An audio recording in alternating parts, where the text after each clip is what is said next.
ये कहानी है एक छोटे से गांव श्यामपुर की। इस गांव के लोग ज्यादा पढ़े लिखे नहीं हैं। वह अपना जीवन खेती बाड़ी करके ही व्यतीत करते हैं और अपना खुशहाल जीवन जी रहे हैं।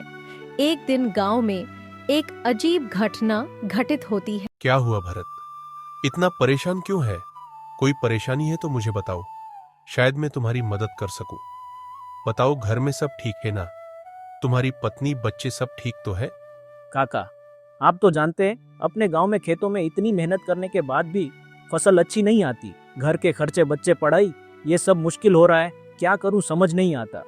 भरत, ये हाल तो गांव के लगभग सभी लोगों का है। फसल तो सालों से किसी की अच्छी नहीं निकल रही है।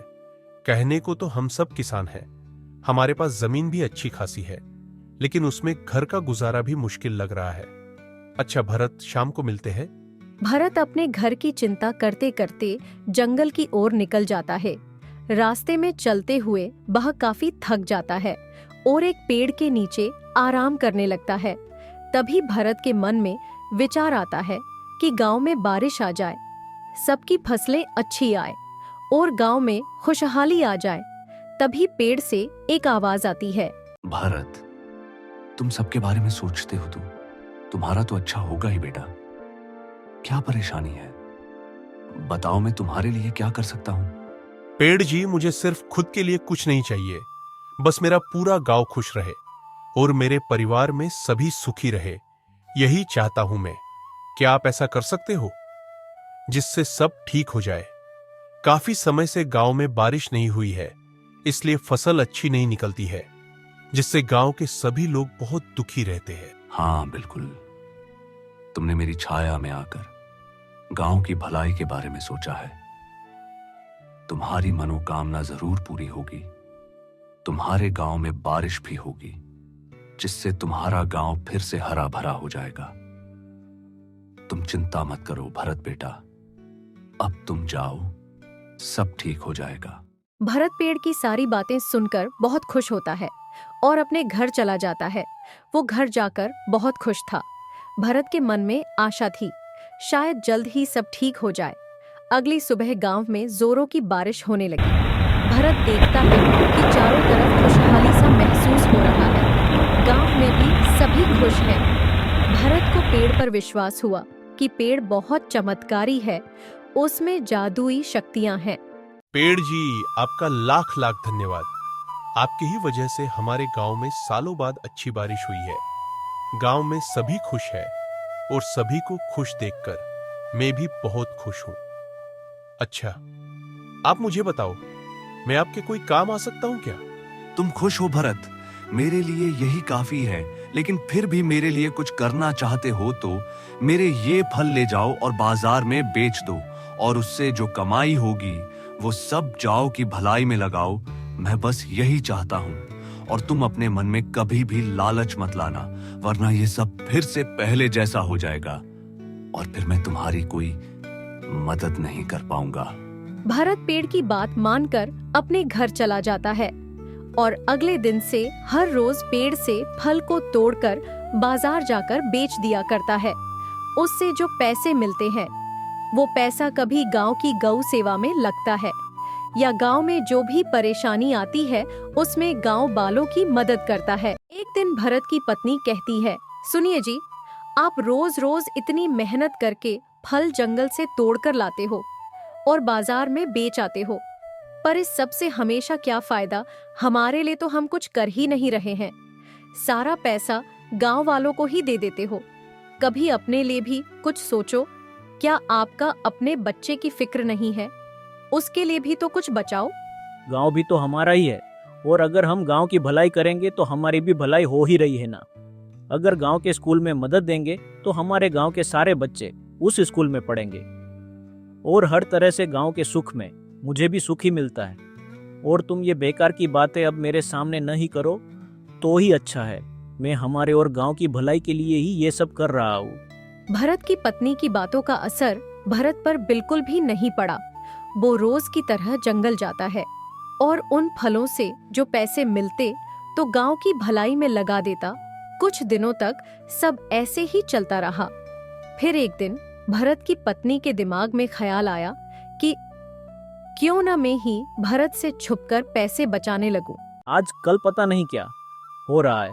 मैं पहले की तरह ही सारे फल बेच रहा हूँ, फिर भी पहले की तरह मुनाफा नहीं रहा है। समझ नहीं आ रहा है मैं कहाँ गलती कर रहा हूँ।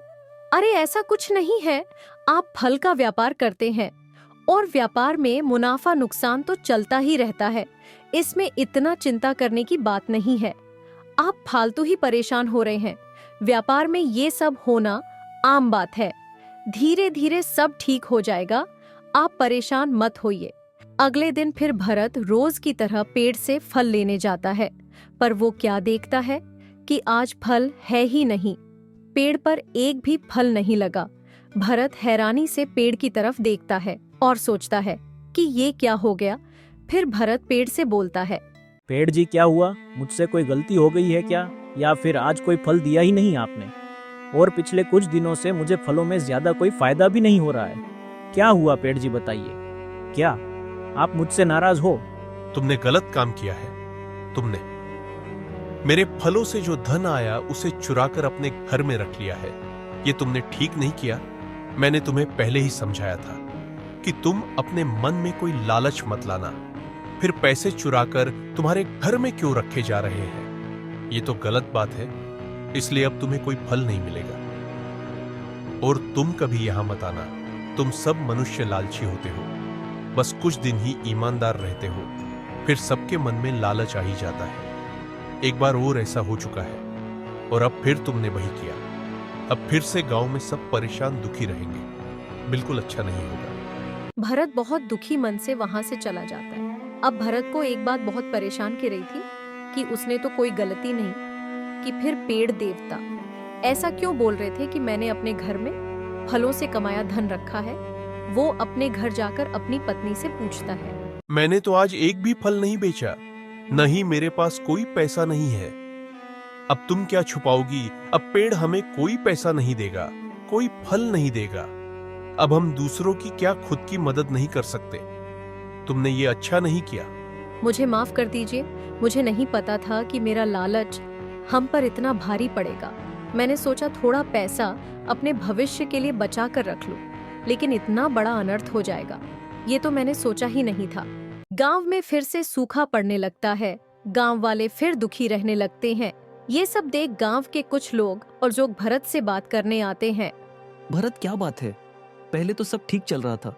गांव में बड़े दिनों बाद खुशहाली आई थी। तुम भी गांव में हमेशा मदद के लिए खड़े रहते थे, लेकिन अब क्या हुआ? क्या बात है ना, तुम हम पर दया कर रहे हो और ना ही भगवान। हमसे कोई गलती हुई है क्या? तुम हमसे नाराज हो क्या? आप कुछ कहो भी। भरत ऐसे चुप ना रहो। नहीं काका, आप लोगों से कोई गलती या कोई अपराध नहीं हुआ है। गलती तो मेरी ही है जो मैं अपनी पत्नी को सही तरह से समझा नहीं पाया। मैंने कैसे उसकी बातों को नज़रअंदाज कर दिया, कैसे नहीं समझा कि उसकी एक गलती पूरे गांव वालों पर भारी पड़ सकती है। काका, आप लोग मुझे माफ कर दीजिए। ये सब क्या बोल रहे हो तुम? भरत तुम्हारी पत्नी इन सब बातों के बीच कैसे आ गई, और उसके कोई गलती करने से गांव वालों का कैसा नुकसान हम कुछ समझ नहीं पा रहे हैं। तुम हमें अच्छे से समझाओ, हुआ क्या था? काका, जैसा कि आप सभी जानते हैं कि हमारे गांव में कई सालों से सूखे की समस्या थी। बस इसी चिंता में एक दिन एक पेड़ के पास जाकर बैठ जाता हूँ और उसकी छाया में बैठकर गांव की खुशहाली के बारे में सोचता हूँ। तभी उस पेड़ से एक आवाज़ आती है और वो पेड़ मेरे उस चिंतन से बहुत खुश हुआ और मुझसे कहता है कि मैं उसके फलों से गांव वालों की मदद करूं और गांव के सभी ज़रूरतमंदों की मदद करूं, जिससे गांव में खुशहाली हो जाए। और काका, मैंने वो सब किया जो मुझसे पेड़ ने कहा, लेकिन उसी बीच मेरी पत्नी के मन में लालच पैदा हो जाता है और उसने फलों के पैसे छुपाना शुरू कर दिया, जिससे पेड़ मुझसे और पूरे गांव वालों से फिर से नाराज़ हो गया। अरे हाँ काका, वो पेड़ कह रहा था कि पहले भी उसको किसी ने धोखा दिया है। क्या हुआ था काका, क्या आपको कुछ पता है? इसका मतलब ये वही पेड़ है जो सालों पहले एक बार और हमसे नाराज हो गया था। ये तो बहुत गलत हुआ। मैं बताता हूं सालों पहले क्या हुआ था। बहुत साल पुरानी बात है। तब शायद मैं लगभग 15 साल का था। उस समय सेवक नाम का व्यक्ति था जिसके खेतों के मेड्डों पर काफी सारे पेड़ हुआ करते थे। और उस समय गांव में भी काफी हरियाली हुआ करती थी, जिससे गांव में चारों तरफ खुशी का माहौल था। और उस समय सेवक गांव का बहुत बड़ा किसान था और गांव में सबसे बड़ा धनी आदमी भी वही था। सेवक काफी लालची इंसान था। एक दिन सेवक से शहर का कोई बाबू मिलने आता है। सेवक जी, मैंने सुना है आप इस गांव के बहुत बड़े किसान हैं और आपके खेतों के पास काफी बड़े बड़े पेड़ हैं। क्या ये सब सच है? अगर ये सब सच है तो मैं आपके पास एक बहुत अच्छा रास्ता लाया हूँ। पैसा कमाने का बताइए, क्या आप मुझसे मिलकर ये सौदा करेंगे? आपने सुना तो सही है। मेरे गांव में एक मैं ही हूँ जिसके खेतों के पास इतने सारे पेड़ हैं, और उस हिसाब से देखा जाए तो जमीन भी सबसे ज्यादा मेरे पास ही है। लेकिन आप मेरा कैसा मुनाफा करवाना चाहते हो? आप जरा मुझे साफ साफ बताइए, फिर मैं कुछ सोचूंगा मुझे क्या करना है। देखिए, ये पेड़ आपके गांव में तो सिर्फ फल और फूल ही देते हैं, उससे आपको ज्यादा कुछ फायदा नहीं होता होगा। लेकिन अगर आप मेरे साथ हाथ मिलाओ तो हम इन पेड़ों की लकड़ी शहर में बेचकर बहुत अच्छा पैसा कमा सकते हैं। बताइए, क्या कहते हो? आपकी बात तो ठीक है, लेकिन लकड़ी बेचने के लिए तो पेड़ों को काटना पड़ेगा, जिससे शायद मेरे गांव वाले नाराज हो सकते हैं। प्रकृति का ख्याल मेरे गांव वाले बहुत ज्यादा रखते हैं और हरे भरे पेड़ काटने के सख्त खिलाफ है। मुझे नहीं लगता मैं लकड़ी का सौदा कर पाऊंगा। देखो सेवक भाई, ये सब बेकार की बातें हैं। आपको अपना फायदा देखना चाहिए। ये गांव वाले 4 दिन फालतू बातें करेंगे, फिर आपके पास पैसा देखकर आपकी सुनेंगे। मेरी बात मानो तो तुम सौदा पक्का कर लो। और आपको क्या करना, गांव वाले कौन सा आपका कुछ भला कर देंगे। और ज्यादा कोई परेशानी आई तो तुम शहर में रहने लगना। वैसे भी गांव में अब कौन रहता है, तो मैं सौदा पक्का समझूं। सेवक उस बाबू के बहकावे में आ जाता है और हरे भरे पेड़ों का काटना चालू कर देता है, जिससे गांव वालों पर प्रकृति प्रकोप हो जाता है। गांव में सूखा पड़ने लगता है, जिससे गांव वाले सेवक से काफी नाराज हो जाते हैं और सेवक गांव छोड़कर चला जाता है। लेकिन सेवक के गांव छोड़ने के बाद भी गांव में पानी नहीं बरसता। सारे गांव वाले परेशान रहने लगते हैं। उसी समय एक पेड़ से दिव्य प्रकाश निकलता है और वो पूरे गांव वालों से नाराज हो जाता है। लेकिन काका भरत ने तो गांव छोड़ दिया था, फिर पेड़ गांव वालों पर नाराज क्यों हुआ? उसमें गांव वालों की क्या गलती थी? वो पेड़ सभी गांव वालों से क्या चाहता था? वो पेड़ कोई आम पेड़ नहीं था, एक चमत्कारी पेड़ है। उसमें दिव्य शक्तियां हैं। वो पेड़ भरी गर्मी में भी पाताल से पानी खींचकर गांव को हरा भरा रखता था। लेकिन वो पेड़ सभी को खुश देखना चाहता था। पेड़ ने जब हरे भरे पेड़ों का कटते देखा तो उसे बहुत दुख हुआ। उसको लगा कि इंसान बस अपना स्वार्थ देखता है, उसको दूसरों की भलाई से कोई लेना देना नहीं है। बस तभी वो पेड़ पूरे गांव से नाराज हो गया और तब से आज तक गांव में सूखा ही पड़ रहा है। काका, क्या हम सभी मिलकर उस पेड़ देवता से माफी मांग सकते हैं? वो पेड़ होकर सबकी भलाई चाहता है और हम इंसान होकर भी इंसानियत नहीं दिखाते। हम लोग माफी मांगते हैं, शायद वो दया कर ले हम सभी पर।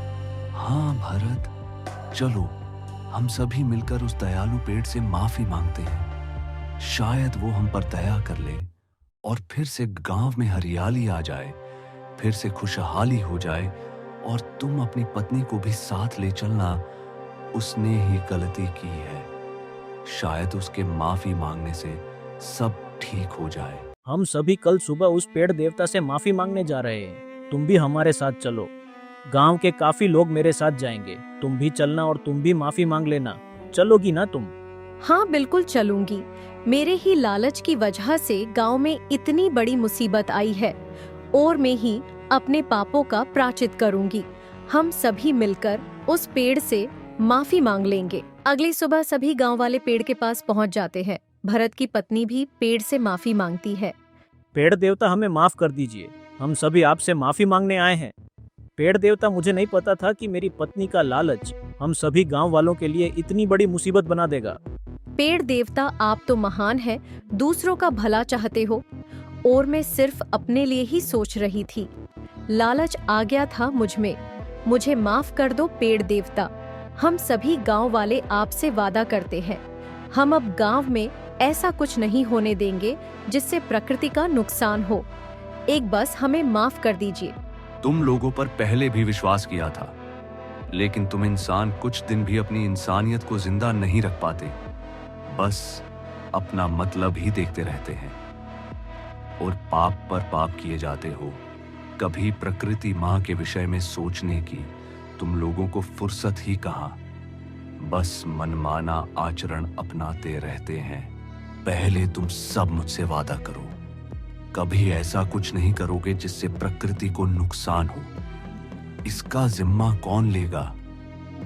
तुम इंसान कब दूसरों का भला सोचोगे? बताओ मुझे। पेड़ देवता में गांव का बुजुर्ग आपसे वादा करता हूं कि आने वाली पीढ़ी को हम यही सिखाएंगे कि प्रकृति की इज्जत करो। हम कभी अपने गांव की हरियाली के साथ छेड़छाड़ नहीं होने देंगे। हमेशा गांव में भाईचारा बनाकर रहेंगे, हमेशा दूसरों का भला सोचेंगे। वादा है। पेड़ देवता हमें माफ कर दीजिए। गांव वालों के बार बार माफी मांगने पर पेड़ सभी को माफ कर देता है और गांव में फिर से खुशहाली आ जाती है। अब गांव में सभी खुशी खुशी रहने लगते हैं। आपको हमारी कहानी पसंद आई तो हमारे चैनल को सब्सक्राइब करें।